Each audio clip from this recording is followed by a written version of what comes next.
Kalau si Ruslan itu, dia itu bukan, dia nggak bisa bertanya, nggak tahu, aku nggak connect, udah dibahas ini.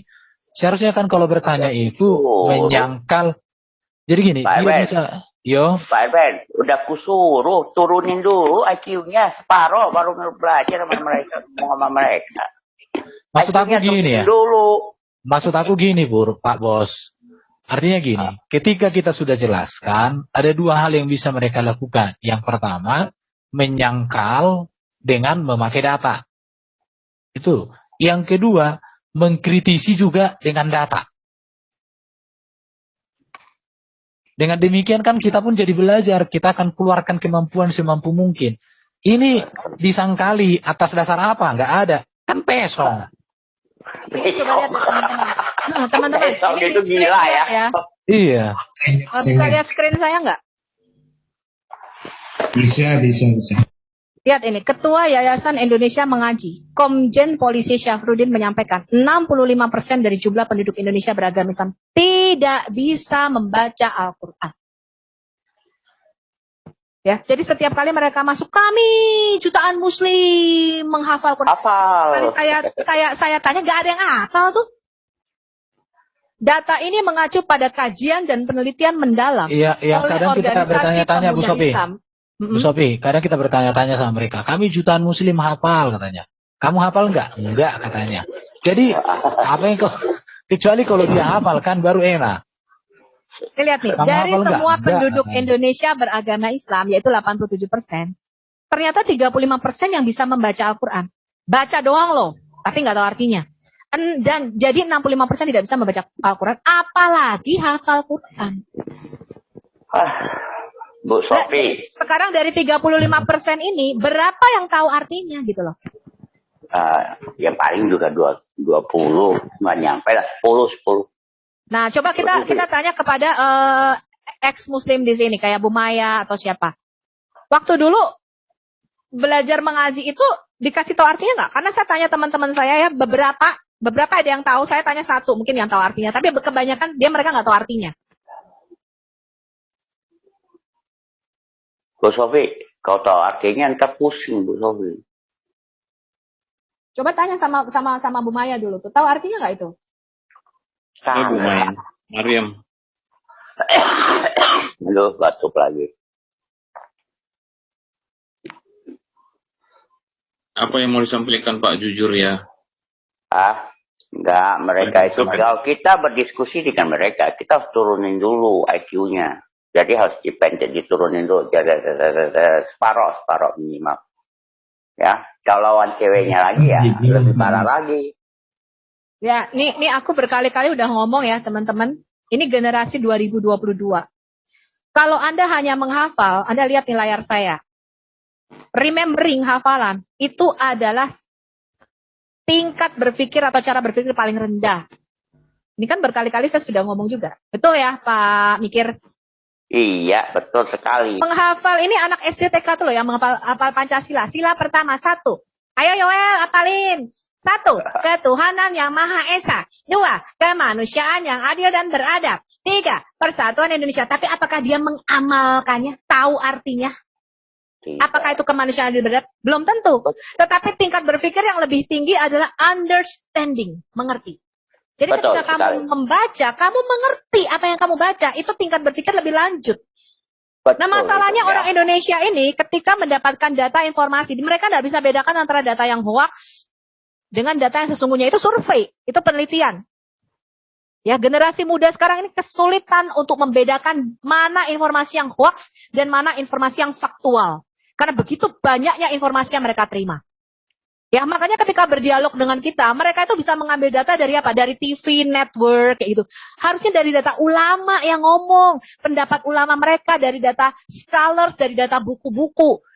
Kalian tahu tingkat membaca Indonesia itu sangat rendah, teman-teman. Pantesan mereka tidak pernah baca hadis. Ketika kita expose hadis-hadis di internet, mereka tidak pernah tahu loh. Kenapa? Tidak pernah baca kok, beli bukunya aja mahal. Nanti kita lihat tingkat membaca. Kemudian yang tahap lebih lanjut adalah applying. Jadi kamu bisa mengamalkan apa yang kamu baca, kamu mengerti dan kamu apply, kamu mempraktekkannya. Kemudian tingkat berpikir yang lebih tinggi adalah analyzing. Jadi kamu bisa menganalisa. Ya, nggak asal data dan semua informasi itu masuk ke kepala kamu, kemudian wah kamu percaya begitu aja. Itu goblok, offlock namanya. Kamu harus bisa menganalisa. Kemudian evaluating. Dievaluasi data dan informasi yang kita terima itu. Betul nggak data-datanya Sofiatul? Ya, betul Harusnya begitu. Iya, harusnya begitu. Iya, bukannya marah-marah.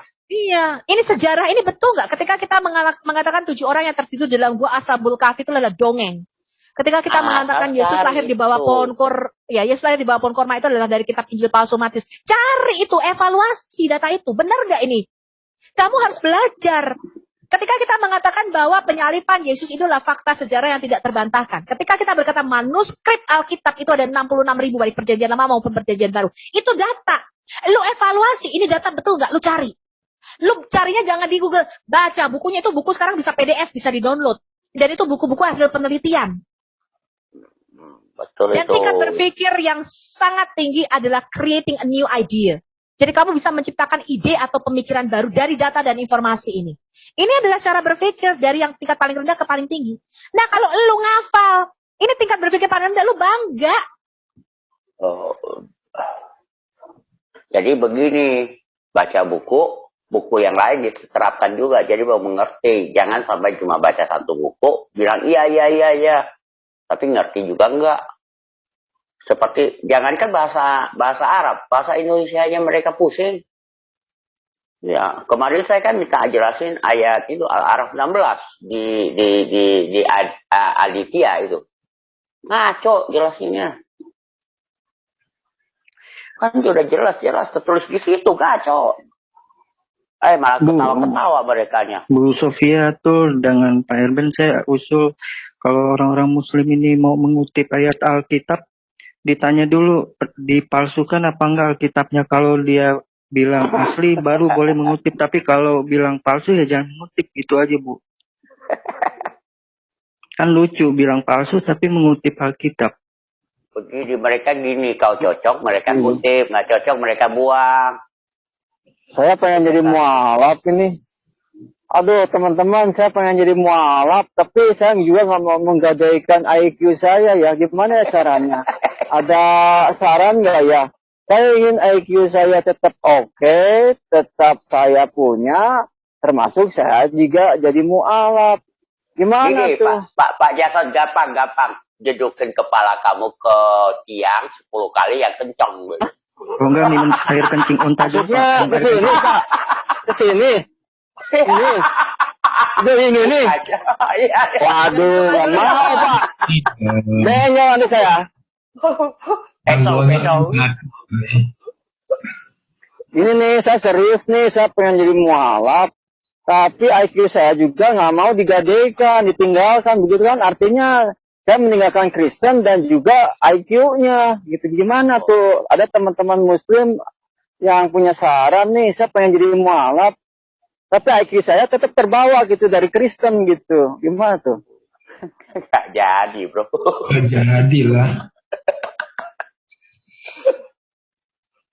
Sekali baca aja udah. Masuk, jangan ditendang ya, biarkan mereka masuk ya. Saya pengen tahu kenapa. Jadi gini, ketika kita bicara, ternyata semakin saya mendalami dunia apologet. Memang caranya Christian Prince itu lebih cocok. Kenapa? Christian Prince itu menjawab orang bodoh dengan kebodohannya. Ya, jadi Christian Prince itu dia tidak mau bicara Alkitab itu begitu dalam, teman-teman. Begitu dalam. Ya. Jadi ketika jadi ada gap, tahu nggak sih? Ketika kita bicara, kita tuh udah ngerti nubuatan, kita udah ngerti Alkitab dasar garis besar, Pak Erben udah menjelaskan, kita ngerti teologi mengenai doktrin. Cuma Pak, nggak nyampe. Iya, nggak nyampe. Ke mereka itu nggak nyampe. Karena mereka dalam pikirannya itu Tuhan satu. Jadi mereka itu masih berpikir keberapaan jumlah Tuhan. Dan sedangkan kekristenan itu bicara tentang bagaimana kita menyembah Allah yang Esa itu. Bagaimana kita bisa berhubungan. Jadi konsep dosa itu begitu jauh, konsep keselamatan itu mereka nggak ngerti, apalagi nubuatan. Jadi saya rasa ada gap yang begitu besar ketika orang Kristen, saya juga merasakan itu. Makanya kadang-kadang, apalagi saya bicara agak cepat ya. Ada gap yang begitu besar ketika saya mau menyampaikan ide di otak saya dengan muslim awam. Itu gapnya jauh, jurangnya. Nah, gap ini itu harus dijembatani dengan apa? Masuk ke cara berpikir mereka yang sederhana. Memang nggak bisa, teman-teman. Harus dari Quran mereka sendiri yang kita bongkar. Karena gapnya begitu tinggi. Ibaratnya orang, lu ngerti nggak sih S3 Albert Einstein? mau bicara sama abang-abang tukang becak. Teori relatif, Iya, teori itu atom. kesulitan saya untuk menyampaikannya gitu loh. bakso, Bu. Iya, ketika kita bicara Allah itu roh, kita bicara dalam dimensi yang lebih tinggi. Ya, saya bicara Allah itu di dalam dimensi mereka nggak nyambung. Nah, itu kadang-kadang membuat frustasi. Emang kadang-kadang ya, saya bisa ngerti sedikit ya. Albert Einstein mungkin kalau ngomong sama abang-abang itu bisa frustasi gitu. Kenapa? Nggak nyambung. Karena terus terang, mengapa saya masuk, saya bisa nyaman dengan teman-teman apologet ini. Karena kalau saya bicara di dalam komunitas saya, baik orang-orang Kristen, apa yang saya omongkan tuh mereka nggak ngerti, nggak nyambung. Gitu. Emang kadang-kadang dia ngomong, Sofia tuh lu kalau ngomong ketinggian, katanya gitu. Jadi nggak nyampe. Nah, itu kadang-kadang saya malas ngomong sama orang kayak gitu. Ya. Jadi karena saya tidak menemukan komunitas itu yang mana ide di otak saya itu bisa nyambung, kalau ngomong bisa nyampe. Nah, itulah saya menemukan kalian, gitu loh. Saya bertemu dengan si AE, bertemu dengan CAF, saya bertemu dengan teman-teman yang nyambung ketika saya bicara. Yang selevel, karena sangat sedikit orang yang bisa nyambung ngomong dengan saya, terus terang aja. Makanya I don't have much friend, ya. Saya nggak punya banyak many friends, ya. Saya punya hanya satu orang yang kayaknya EQ-nya bisa selevel dengan saya. Jadi kalau kita duduk 2 jam, kita ngomong gak boring. Karena dia tahu banget apa yang saya omongkan. Gitu. Di video saya yang sudah saya tayangkan ya, udah lama itu. Saya udah tantang itu ya, supaya ada muslim yang menonton video saya untuk dia itu memberikan jawaban dari pertanyaan saya tentang di manakah, ya, dari kitab manakah, dari sumber manakah, ya, Buhairah itu mengatakan bahwa tanda kenabian itu berupa daging. Saya mau jadi mu'alaf. Itu udah lama, nggak ada yang jawab. Nggak jadi saya jadi mu'alaf. Gimana ini ya, aduh. Iya, Saya mau jadi makanya kita mu'alaf pun ini. juga bertanya ya Jason, dari mana Nabi kata Nabi ini Bukhairah ini bisa mengatakan bahwa tanda kenabian itu adalah daging benjolan yang tumbuh di punggung kiri. Nah, itu kita juga tanda tanya tuh. Kok bisa ya? Saya pengen kalau ada, wah saya jadi mu'alaf ini, wah dapat Jason ini. Lumayan kan? Kalian dapat senjata baru. Gampang Pak, kalau mau jadi mualaf gampang. Minum kencing onta dulu. Kencing unta. Ya, itu obat, bro. Itu obat, bro. Kalau nggak muntah ya, kalau nggak muntah. Obat. Kalau nggak muntah. Oh iya, kalau nggak muntah. Kan gini Itu teman-teman. mantap obat itu. Iya, obat. Jadi Ya, kalau silakan, di kita, di Alkitab, yang namanya nabi itu kan karena dia bernubuat. Betul nggak? Iya. Baik itu lewat persamaan hidupnya, atau lewat, kan Tuhan berbicara melalui persamaan hidup, atau dengan kata-katanya nanti loh akan datang lahir seorang anak darah akan mengandung bla bla bla. Ya, atau baik dengan similitude atau persamaan hidup para nabi. Itu caranya Tuhan bicara di dalam Alkitab kita. Nah, kok bisa tanda kenabian itu berupa benjolan gitu. Saya juga bingung nih, coba ya kita lihat hadis ini ya, teman-teman ya. Ini Sahih Al-Bukhari, bisa Anda lihat ini. Oh. Sahih Al-Bukhari nomor 3277. Kataman Nabiyin, penutup para nabi. Ini kitab Bu Sofiatul ini. Hati-hati nanti mereka bilang ini kitab Bu Sofiatul. Iya. Sofiatul sekarang bisa ngarang hadis loh. Telah bercerita kepada kami, Muhammad bin Ubaidillah, telah bercerita kepada kami Hatim dari Al-Juwaid bin Abdurrahman berkata, aku mendengar As-Sa'ib bin Yazid berkata, bibiku pergi bersamaku menemui Rasulullah Shallallahu Alaihi Wasallam lalu berkata, wahai Rasulullah, sesungguhnya putra saudariku ini sedang sakit pada kedua kakinya, maka beliau mengusap kepalaku lalu memohonkan keberkahan untukku. Kemudian beliau berwudu, maka aku minum sisa air wudu beliau dari bejananya. Lalu aku berdiri di belakang beliau, jadi air sisanya ini diminum loh teman-teman. Kebayang ya? Haduh. Hingga aku melihat di antara pundak beliau tanda kenabian. Jadi tanda kenabian ini ada di pundak berupa tanda-tanda lahiriah. Ibnu Ubaidillah berkata, tanda kenabian berwarna putih seperti yang ada di antara dua mata kuda. Sedangkan Ibrahim berkata seperti telur burung, jadi benjolan. Oh. Mutiara dong. Itu kalau Sekarang kita lihat lagi. Kemungkinan ini Bu. Ini kalau kata Bu Yuni nggak ada di Google dia nggak ada ini Bu. Kalau kata Bu Yuni. Iya, di Google-nya nggak ada, betul-betul. Sekarang kita lihat lagi nih yang lain nih ya, cap tanda kenabian. Kita lihat nih ada 3. Bentar ya, internetnya lama sekali nih. Hati-hati, ini kan ciptaan Bu Sofia tuh. Lihat ini hadis Jami At-Tirmidzi nomor 3577. Sama nih, kitab Budi Pekerti yang terpuji. Ini merupakan kataman nabiyin atau cincin nabi. Telah menceritakan kepada kami Said bin Yakub At-Talakani telah menceritakan kepada kami Ayub bin Jabir dari Simak bin Harb dari Jabir bin Samurah. Dia berkata, tanda dalam kurung stempel kenabian Rasulullah Shallallahu Alaihi Wasallam yang berada di antara kedua bahunya berupa kelenjar merah. Tadi putih ya, sekarang merah. Seperti telur burung merpati, jadi benjol. Sebesar telur burung merpati. Ya, hadis ini derajatnya Hasan Sahih. Sekarang kita lihat nanti telur burung merpati seperti apa. Ini kita lihat lagi. Jadi ini banyak ya teman-teman ya. Tadi Sahih Al-Bukhari, sekarang At-Tirmidzi. Sekarang kita lihat lagi ini. Kalau kita ngarang begitulah, banyak kontroversi. Makanya tadi Jason bertanya, ada nggak Nabi itu tandanya adalah benjolan di pundak kiri gitu loh. Makanya saya selalu bertanya kepada muslim, di mana sih nubuatan nabimu? Sekarang di Sahih Muslim, lihat. Tadi hadis Abu Qori, At-Tirmidzi, sekarang Sahih Muslim. Ini adalah Sahih Muslim nomor 4329. Ya, Bu Sofi, kalau benjolan itu jangan-jangan tumor nggak? Ya mungkin. Ya, ini lihat nih. Bla bla bla bla bla. Terus telah menceritakan kepada kami Ashim dari Abdullah bin Sarjis. Dia berkata, saya pernah melihat dan makan roti serta daging bersama Rasulullah Sallallahu Alaihi Wasallam. Perawi berkata, saya bertanya kepada Abdullah bin Sarjis, apakah Nabi Muhammad memohonkan ampun untukmu? Kemudian Abdullah bin Sarjis menjawab, ya, dan untuk kamu juga. Lalu dia membaca ayat dan berbunyi, mohonlah ampunan hai Muhammad atas dosamu.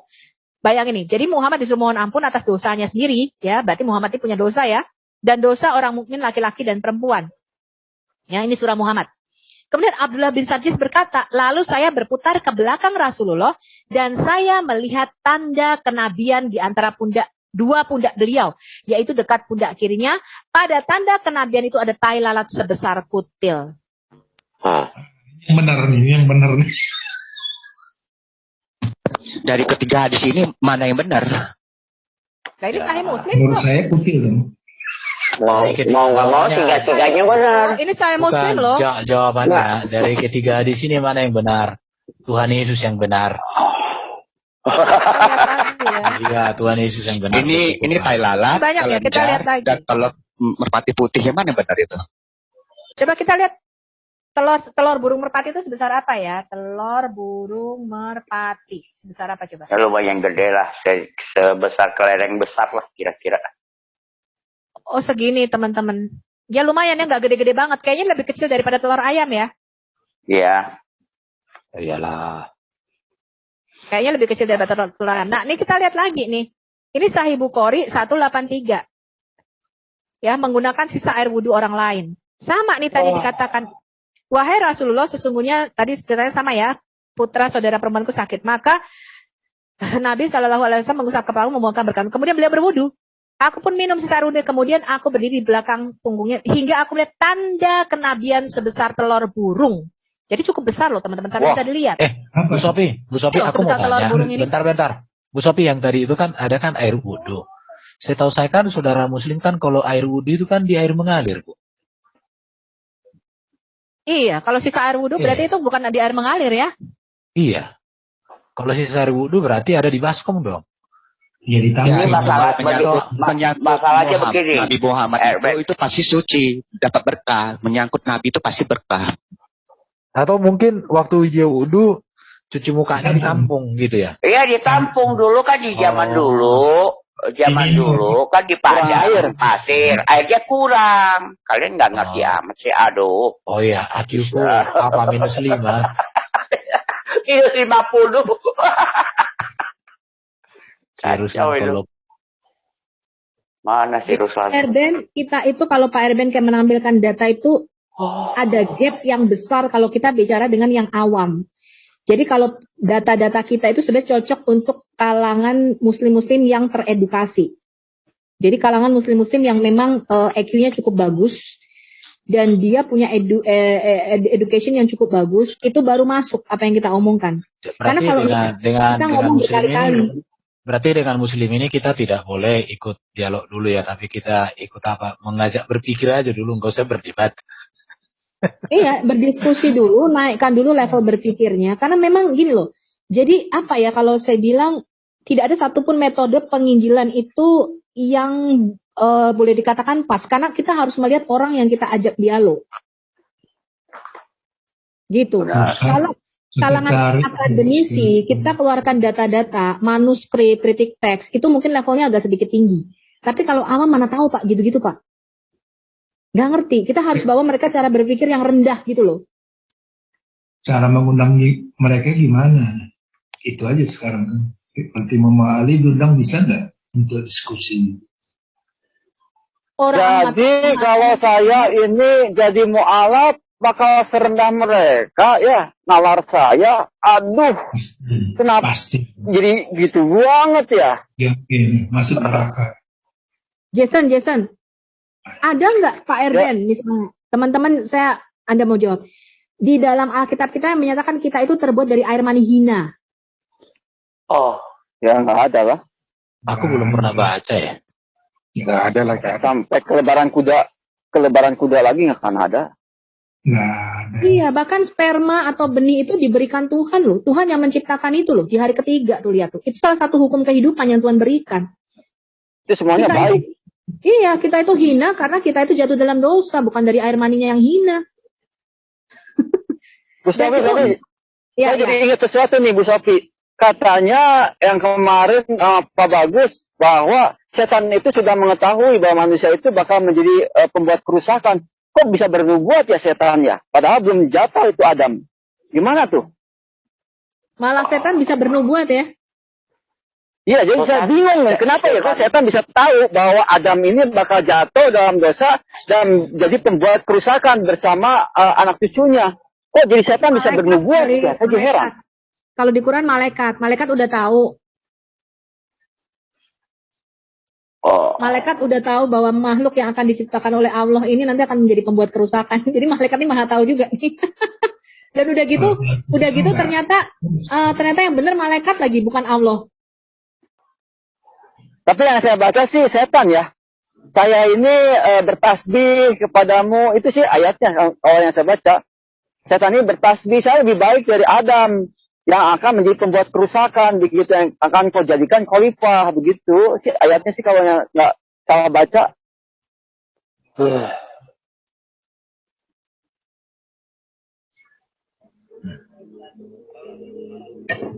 Ada muslimnya ya? Nggak ada. Iya, kita kan cuma bertanya aja.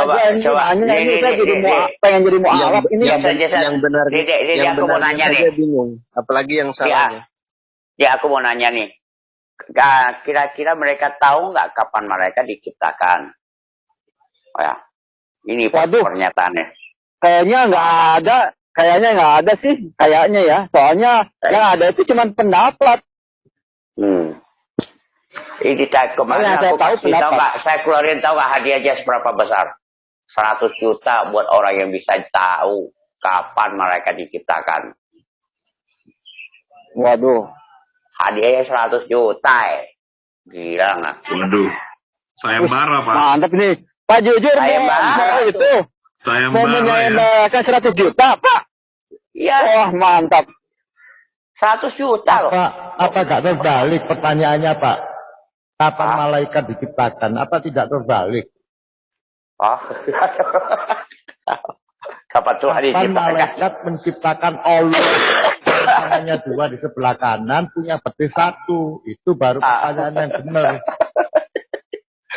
100 juta. Oh, itu filsafat. Wah, ini saya bantu muslim nih. Itu filsafat, Pak. Itu filsafatnya. Kalau tangan kanannya 2, berarti itu adalah kehormatan, suatu keagungan, begitu. Ini pertanyaan yang satu lagi deh. Jasa, pertanyaan satu lagi. Kenapa Allah ya bisa ada lupa menciptakan udara? Ayo lo. Menciptakan udara. Auto mungkin, Kak. Auto terbentuk. Mungkin ya. Kalau dia tanya saya bisa jawab. Dia nggak bisa jawab. Ayo lo. Oh, apa? Nah, saya mau comot ilmu. Mau comot ilmu dari Bapak, Pak. Apa tuh Pak jawabannya? Kata Pak Bob tahu nggak apa? Itu rahasia saya. Wah. Aduh. Makanya acara ini disebut ngobrol Sabtu ceria. Aduh. Teman-teman. Aduh, kenapa dirahasiakan? Bukan topik. Biasanya sekali aku buka. Tapi Aku buka kan pakai hadiah, Pak. Mahal tahu. Oh, ada hadiahnya. Oh, sayembara 100 juta. Oh, pantesan. Tapi ada juga Ibu Sofiatul. Nih, lihat Oh di iya, screen ini sekarang. lihat screen Silakan, saya Bu. enggak? Ya, ini ada 7 pertanyaan. Topik kita hari ini ya. Saya mau ada yang jawab ini dong.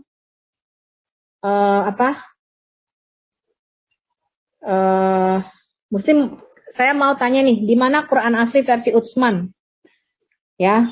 Kemudian 2, apa arti Al-Masih dan sebutkan nubuatan Al-Masih? Karena di dalam Alkitab kita, nubuatan mengenai kedatangan Yesus itu ada sekitar 350 nubuatan. Ya. Bagaimana caranya dia lahir, di mana dia lahir, bagaimana caranya dia hidup, kemudian kematiannya dan kebangkitannya itu dinubuatkan. Benar ya teman-teman ya? Oh. Saya mau Anda sebutkan di mana nubuatan Al-Masih. Yang ketiga pertanyaan saya, apa sih alasannya Isa Al-Masih disalibkan di dalam Quran? Keempat, mengapa Isa tidak lahir dari air mani yang hina? Yang kelima, Musa dan Yesus merayakan Paskah. Saya mau tahu, kenapa kalian tidak merayakan Paskah? Dan kalian tahu nggak apa arti Paskah? Yang keenam, di manakah Injil kabar baik di dalam Quran? Yang ketujuh, di mana Allah pernah beriman kepada Muhammad? Ya, ini topik kita hari ini. Saya akan upload di judulnya. Silahkan teman-teman Muslim naik dan kita akan berdiskusi mengenai 7 pertanyaan dari Sofiatul. Silakan. Silakan yang di channelnya Hadiahnya apa, Pak? Al-Hayat. Hadiahnya apa, Bu? Hadiahnya apa, Bu? Hadiahnya apa nih? Hadiahnya Sofiatul akan mualaf dong. Kalau Sofiatul Coba gitu dong. Mahal tuh, Ayo. mahal tuh. Ada Mahal. sayembara nih. Ayo. Yang di channelnya Al-Hayat Indonesia. Naik. Ini ada sayembara dari Ibu Sofiatul Azhara. Itu ada 7 pertanyaan. Naik aja, naik. Ditunggu. Bu Sofi, dibayangin aja Bu Sofi mualaf. Gila tuh orang yang di sini mah hancur semua dah. Pusing ngejawab Bu Sofi ntar. Ini pertanyaan bukan bercanda ya teman-teman rekan Muslim. Ini pertanyaan serius, ini teologis. Bukan pertanyaan gaya Ustadz Kainama, ya. Jadi ini bukan pertanyaan sidon-gitan, ya. Ini pertanyaan teologis penting banget dan kita tidak sedang bermain-main. Coba teman-teman bahas dulu ini sebelum sambil kita nunggu Muslim masuk. Ini pertanyaan yang penting ya menurut saya. Ini yang menunjukkan bahwa klaim kalian bahwa Islam itu merupakan agama yang berkesinambungan. Yang menyempurnakan kitab-kitab sebelumnya, agama penyempurna, kitabnya terinci dan detail, ya. Kalian mengklaim bahwa nabi-nabi sebelumnya, kalian meneruskan risalah dan sunnah nabi-nabi sebelumnya. Ini pertanyaan yang sangat penting dan merupakan dasar. Kalau menurut saya, kalau teman-teman ada pertanyaan lain silakan. Coba Pak Erben atau Jason atau teman-teman silakan nambahin. Menurut Anda bagaimana nih pertanyaan? Aku tambahin. Aku mau nambahin. Kenapa? Sebelum Rasul datang, semua masuk surga. Setelah Rasul datang, ada yang masuk neraka. Ini yang pertanyaan paling penting juga, Bu. Ngerti nggak? Di dalam Al-Quran kan sebelum orang-orang itu dikirimin Rasul atau Al-Quran, itu kan semuanya masuk surga, Pak, Bu. Dan setelah Rasul datang, baru ada penghakimannya. Kata di dalam Quran itu ada gimana ini? Coba Ibu, bisa nggak jelasin buat saya? Enak punya Rasul apa enggak nih? Ya. Hadiahnya apa dulu, Pak? Hadiahnya apa? Sebentar, saya jawab ya. Silakan Pak Erben, silakan. Oke, saya jawab. Di mana Quran asli versi Utsman? Tidak ada lagi karena Quran yang biasa digunakan sekarang itu kanonisasi 1924 menurut Profesor Munim Siri. Terjawab ya. Yang kedua, apa arti al-masih? Katanya di dadaku, Pak Erben. Di dadaku. Itu kan katanya. Tapi yang menarik, sebentar. Sebelum Pak Erben ke selanjutnya, kemarin malam atau tadi malam ya, Jason juga ada kayaknya ya, atau Pak Kodeks ya. Saya tanya sama Muslim, namanya siapa ya Muslimnya ya? Agus Supeno kalau nggak salah. Ya, Ustadz loh katanya loh, ini Ustadz Agus Supeno. Dia mengatakan begini, memang yang ditulis itu bukan Quran asli Pak Erben. Jadi yang asli itu adalah Quran yang dihafal Muhammad dan Quran yang dihafal sahabat-sahabatnya. Jadi kenapa dibakar? Karena nggak asli katanya. Kemudian dia buat sendiri. Pertanyaannya Bu Sofi, aku pernah tanya. Kalau baginda Muhammad menghafal satu Quran, mengapa baginda nggak bisa menghafal 20 sekian huruf? Ya kan jadi pertanyaan. Oke, lanjut kedua. Apa artinya Isa al-Masih? Pengusap, jalan-jalan kaki rata. Sebutkan nubuatan al-Masih, tidak ada. Apa alasannya Isa al-Masih hendak disalib? Nggak tahu. Mungkin dia nggak tahu, belum pernah aku dengar. Kan dia kan hendak disalib, tapi digantikan. Apa alasannya? Nggak tahu juga. Mengapa Isa tidak lahir dari air mani yang hina? Oh jelas. Karena Isa itu lahir dari ibu yang perawan. Satu-satunya ya. Wanita pilihan dan Isanya pun tidak berdosa. Isanya pun mulia, terangkat ke langit, hidup-hidup. Tapi sayangnya nanti di akhir zaman datang hanya untuk mematahkan salib, membunuh babi. Nggak tahu apakah babi hutan atau babi peliharaan. Nggak ngerti juga. Tapi kalau tapi katanya turunnya di Arab. Cuma pertanyaannya apakah di Arab ada babi? Tidak ada. Ya tidak ada katanya babi di Arab. Pak Erben, sebentar. Kan Nabi Isa kan diangkat melewati jendela apa lewat langit-langit rumah itu di atapnya? Rombongan asap ke Santa Claus. Ini pertanyaan rumah siapa ya waktu itu tinggal? Itu kan rumahnya rusak itu. Gimana itu? Siapa yang ganti? Udah diperbaiki. Oke, bentar. Mengapa Isa tidak lahir dari mani hina? Jadi tadi sampai di mana tadi? Jadi Isa itu nanti di akhir zaman membunuh babi, mematahkan salib. Dan katanya di Arab. Tapi di Arab setahu saya nggak ada babi. Mungkin nanti jadi ada. Bagaimana itu? Ada nggak tahu. Mungkin nanti setelah orang Arab banyak makan daging babi barangkali ya. Nomor 5. Musa dan Yesus merayakan Paskah. Di mana Paskah dalam Quran? Setahu saya nggak ada. Karena Paskah itu kan ada kurban di situ kan. Bagi orang Muslim kurban itu berkaitan dengan Ibrahim katanya. Tapi maknanya apa ya? Motong daging, dibagi-bagi, itu aja. Sampai hari ini belum pernah aku dengar Muslim makna kurban itu apa. Pokoknya potong daging, berbagi khususnya bagi orang-orang yang jarang makan daging, ya kesempatan makan daging. Nomor 6. Di mana Injil kabar baik dalam Quran? Kata Injil dalam Quran itu diambil dari bahasa Yunani. Tapi mereka katakan kitab Injil itu bahasa Ibrani. Kok Injil menjadi bahasa Yunani ada di Quran? Jadi di mana Injil kabar baik dalam Quran? Ya kabar baiknya nggak tahu juga aku. Keselamatannya katanya baginda nggak bisa tahu juga tentang orang tuanya dan anaknya apakah masuk surga. Bahkan baginda sendiri juga. Setahu saya masih didoakan ya. Ya udahlah nggak apa-apa. Di mana Allah pernah berfirman kepada Muhammad?